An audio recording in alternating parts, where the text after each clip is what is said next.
Hello, and welcome inside a Commodore PET, one that I had working, but then went squirrely. But anyway, this is not an area that I think that the trouble is in.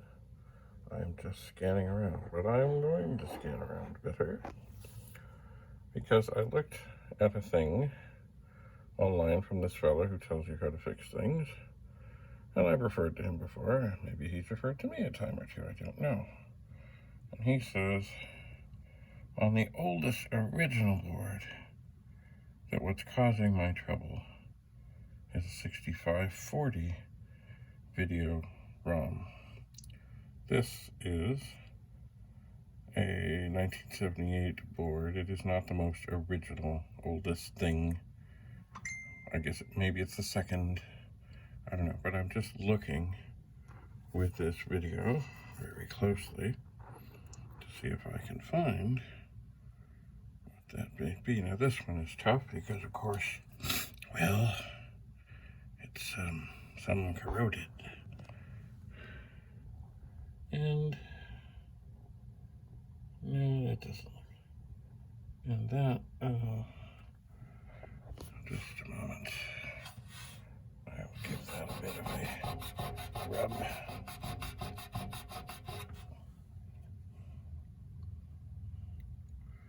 And I really can't make it out. And let's get a little closer. The thing of it is, of course, in some of these machines,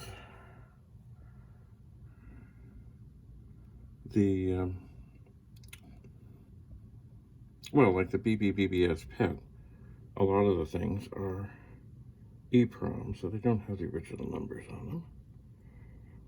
That looks like, well, that's a 6522. This must be the 6502. And next door, 6520, 6520, which is typical of many Commodore machines to have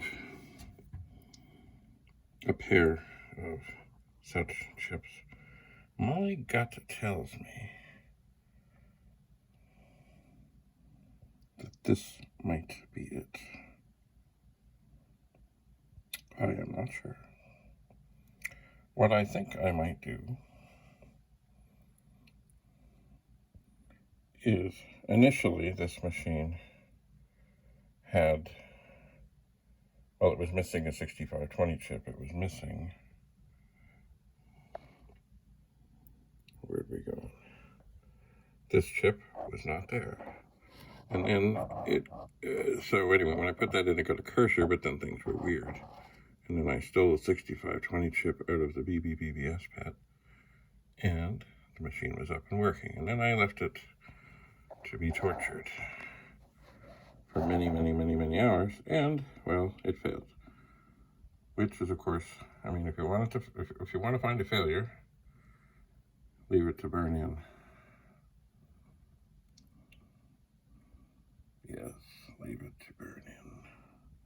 What does this thing say? Some kind of Texas Instrument thing. Anyway, the long and the short of it is, I have to try something. And I think what I might initially do is switch the 6520 chips with each other and see if that makes any difference. I think what I also need to do is, the end of this table has gathered a few things that it doesn't need to, and I will see about getting a third machine up here. But I think at the moment what I'm going to do is take those two chips out. The one on the left will go on the right, the one on the right will go on the left, and we'll see what things look like. I think I can do this. I'm going to turn this on. And then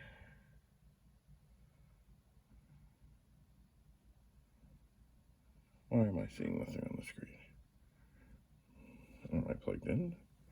What's going on here?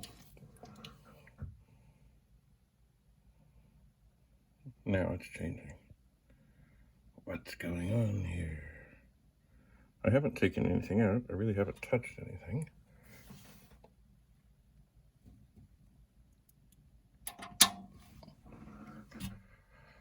This machine maybe did some of this before. Okay, now I'm getting... Oh, I know why. Because to make this journey around the board easier, I unplugged the video connector. That is the video connector. Alright, I'll turn this back on. And then we'll come up to the screen and we'll see that we have gibberish. So, and if I try and press anything, it does weird things, which is kind of similar to what the 6520 was doing, but not like this exactly. So, I think I'll swap those two chips, see what's what, and see what else. I think that other lowly ROM by itself, at least it looks like a ROM, has a chance of being the one. I'll see. Thanks so much for being here. Stay tuned. If you have any tips, suggestions, or anything, please let me know. Bye for now. David Bradley from the Pet Room, signing off.